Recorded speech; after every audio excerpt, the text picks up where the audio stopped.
When I was a young lecturer in Hindu College on parade, I joined the NCC, the National Cadet Corps, and I remember as part of my training, I was told to stand straight. Instead of responding with "sir," as I should have, I said, "But I am standing straight." In other words, you are not supposed to answer back. Whatever order is given to you, you have to say "sir" and do it. Furious, the drill inspector instantly ordered me to run around the field 6 times with my rifle raised above my head. I was lucky. My being a lecturer and not a recruit spared me the ignominy of a slap or a kick. So in Cyprus then, to come back to Othello, in these military surroundings, Desdemona enters a world in which normal human values have been turned upside down. She is in a context in which soldiers have been slapped, kicked, their toes trodden on for the slightest infraction of rules and orders.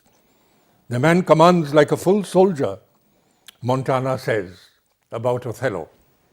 And all of you, or those of you who have heard commands being given to the soldiers on the parade ground, will know how the drill instructor has to shout, with what volume, and how vociferous the command has to be. Don't forget that this is the background that I am stressing. And as you all will recall, Othello slaps Desdemona when she tries to intervene for the restoration of Cassio after he has been demoted. On stage, of course, this is a very shocking scene, Othello slapping his wife. But for Othello, this is something customary. In the army, this sort of thing goes on. And in Shakespeare's source, I didn't mention Shakespeare's source, but the source to the play, the plot of the play, the story of the play, Shakespeare found in Cinthio, an Italian writer. In Cinthio's account of the Othello story, Cinthio doesn't stress the army at all. He just says that, as I'm saying here, students of Othello know the extent to which Cinthio goes in creating a military setting is merely that of referring to Iago as an ensign and to Cassio as the captain, thus treating the issue as completely peripheral. In Shakespeare, as I'm trying to show, it is not peripheral, but is central. So let's now then move on to this competition. I'm deliberately using the word competition between Iago and Cassio. Cassio gets drunk while on duty, as all of you will recall. Nothing can be more heinous a crime than for an officer to get drunk while on duty. And if you read the passage in which this scene is enacted, you will see how thoroughly furious and disgusted Othello is that his officer should misbehave while on duty. Drunk, Cassio sheds the veneer of civility and talks about being saved before the ancient is saved. And then, as you all will recall, there is a skirmish between Cassio and Roderigo. The bell rings because it's a kind of an alarm in the midst of danger.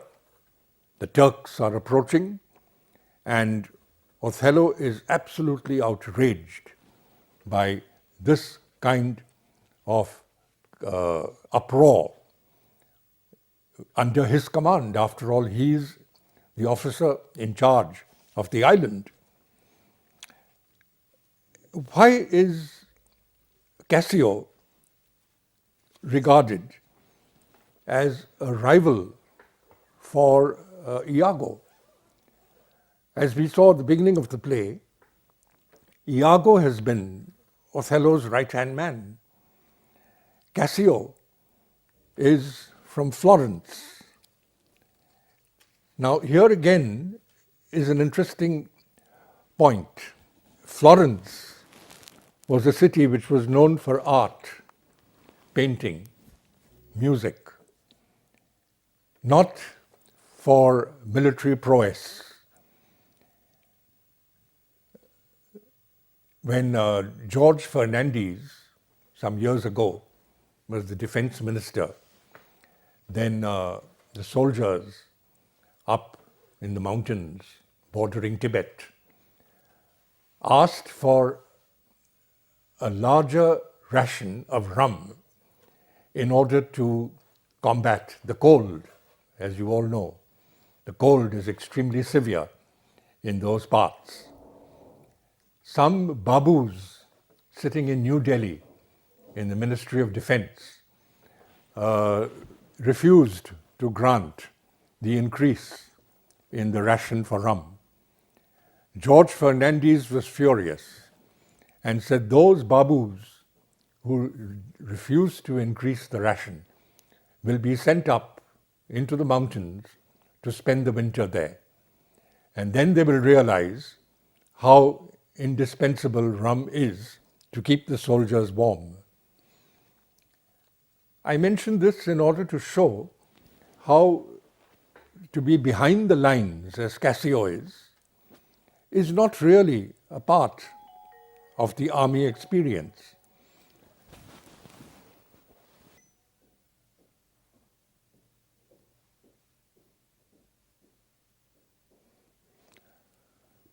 Now, what does Cassio do when he earns the displeasure of his general Othello?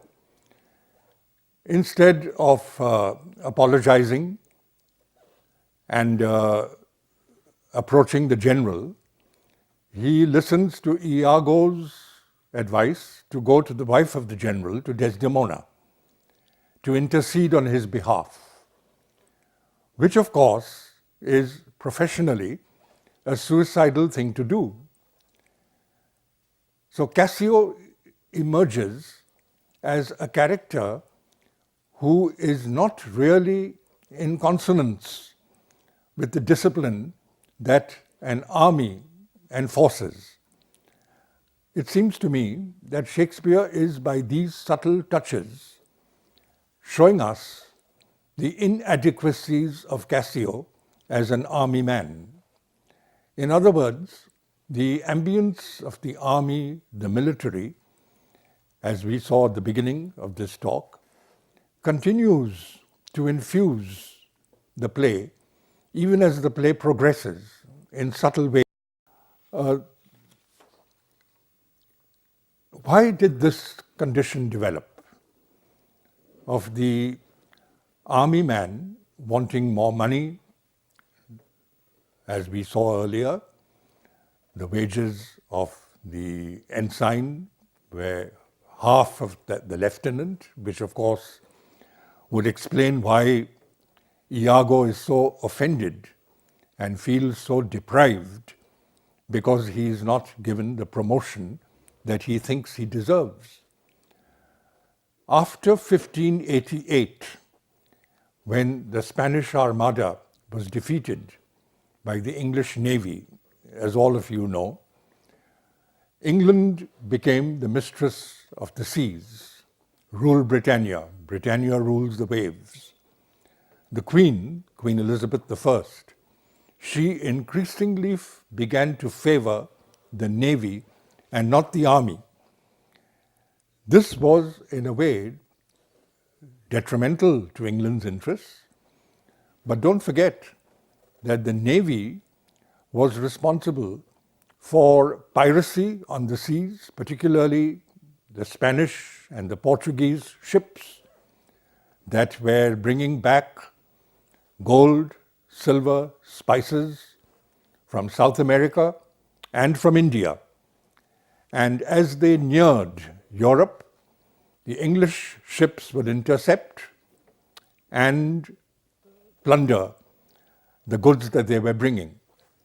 So it was extremely profitable for England to prey upon these galleons, the Spanish galleons, which were no match after the defeat of the Armada, which were no match for the supremacy of the English Navy.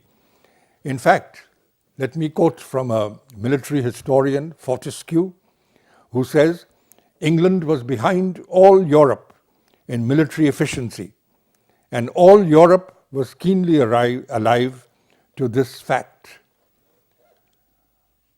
Surprisingly, when the Queen went to the hospital to see the wounded soldiers, that is, soldiers from the army, she was disgusted at the sight, calling them miserable creatures.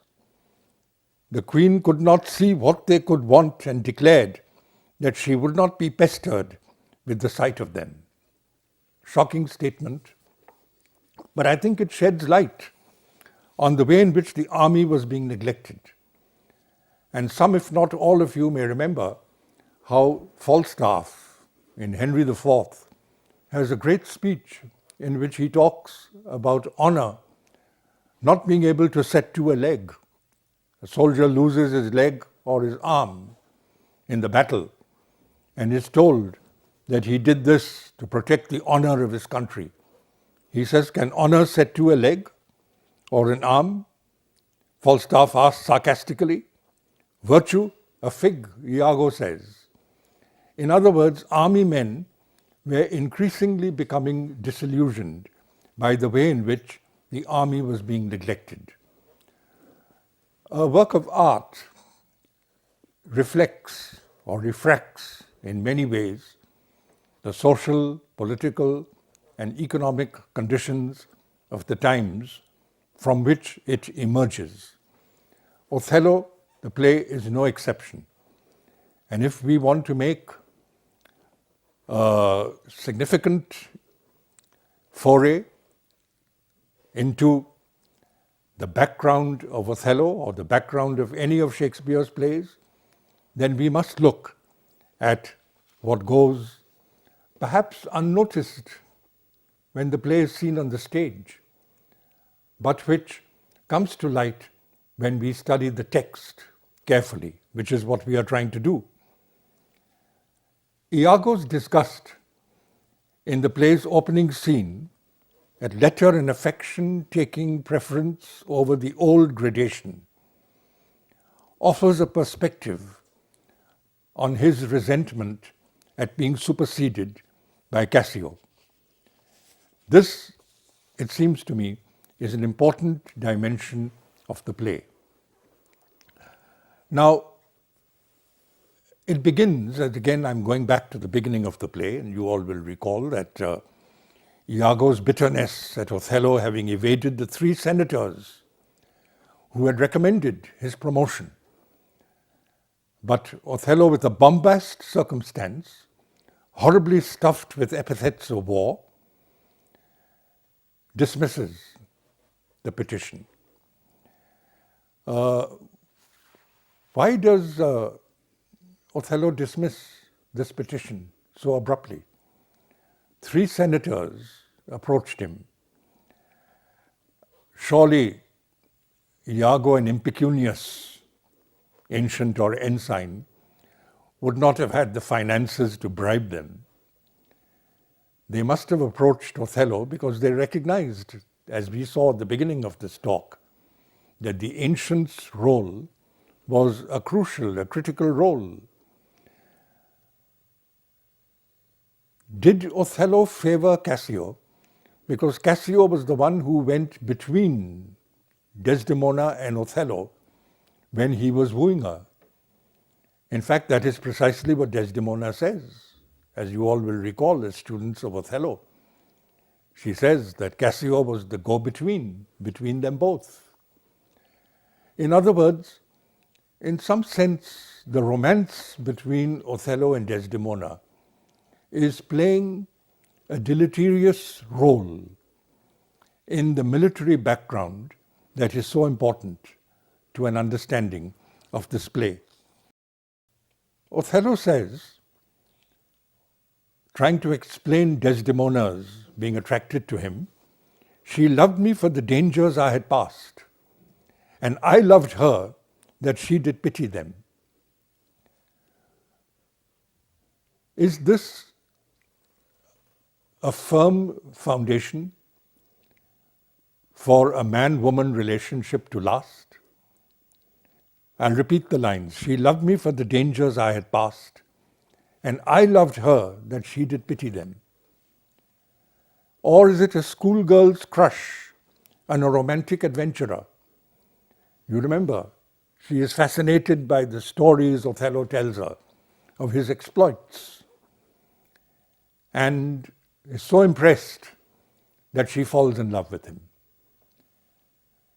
Now this should lead us to look more closely into the age difference between Othello and Desdemona.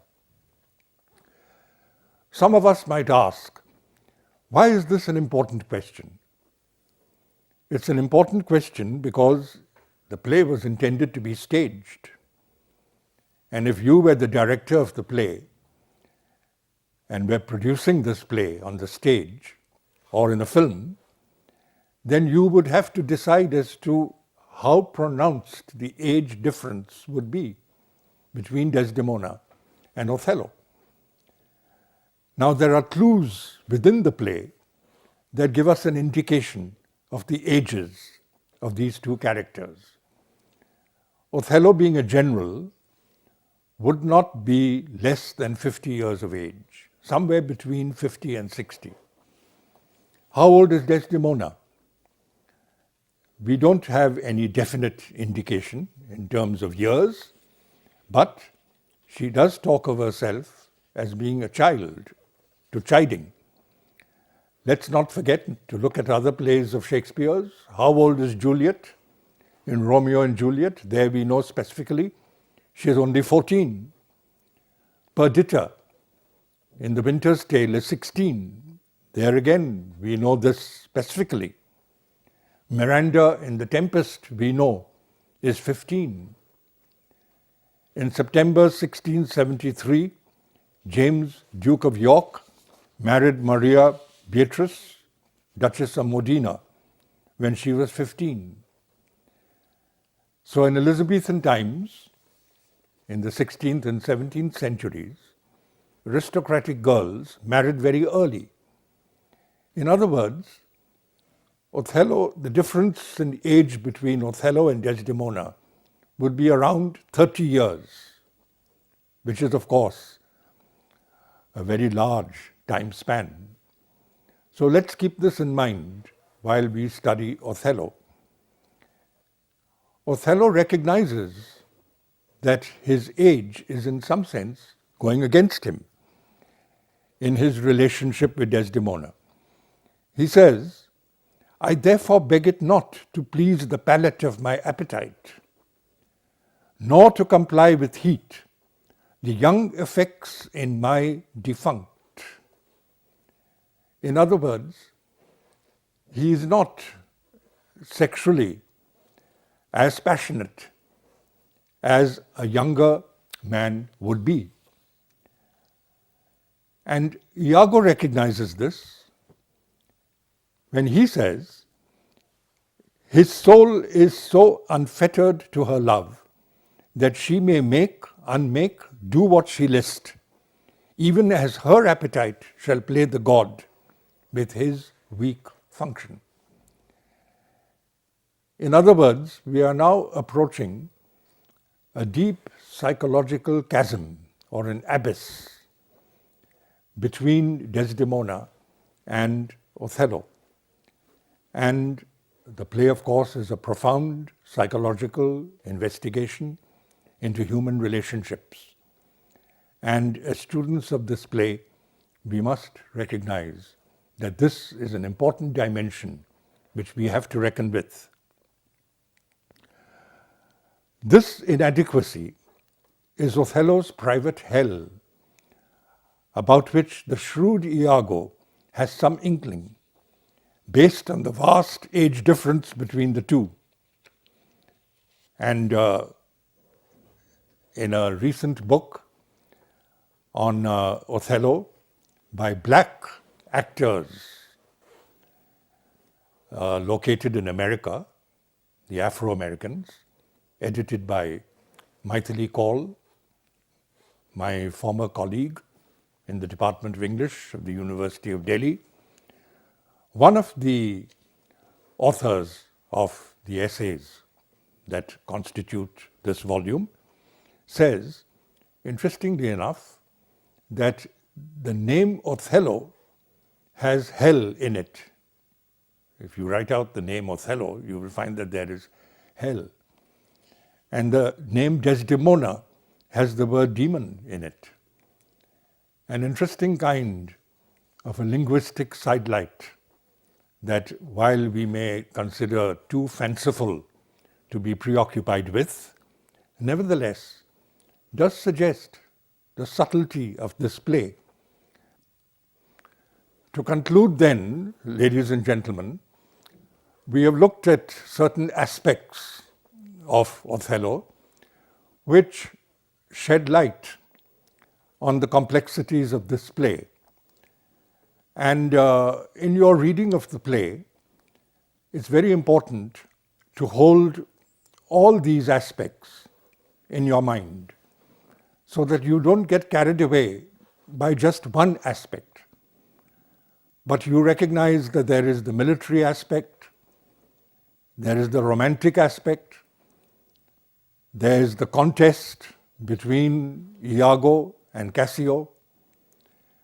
All these have been woven together by Shakespeare in terms of his consummate art and dramatic skill to create a composite whole in which, if your imaginations are strong enough, or if you're looking at a good stage production of the play, or a film production of the play, the director, the producer, or your imagination will recognize and will incorporate in your reconstruction of the play, or in the director's reconstruction, in the producer's reconstruction, the ambience that Shakespeare is suggesting,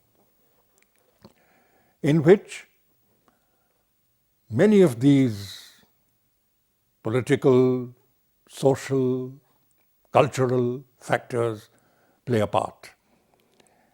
And as all of you know, a Shakespearean play is a vast compendium of these forces which we as readers, as students, must try to disentangle. I deliberately use the word disentangle because then we can put each of them under the microscope of our own inquiring minds and resolve them into a work of art which in its totality is one of the greatest achievements of Shakespeare. So please now read the play, keeping in mind these diverse factors. Thank you.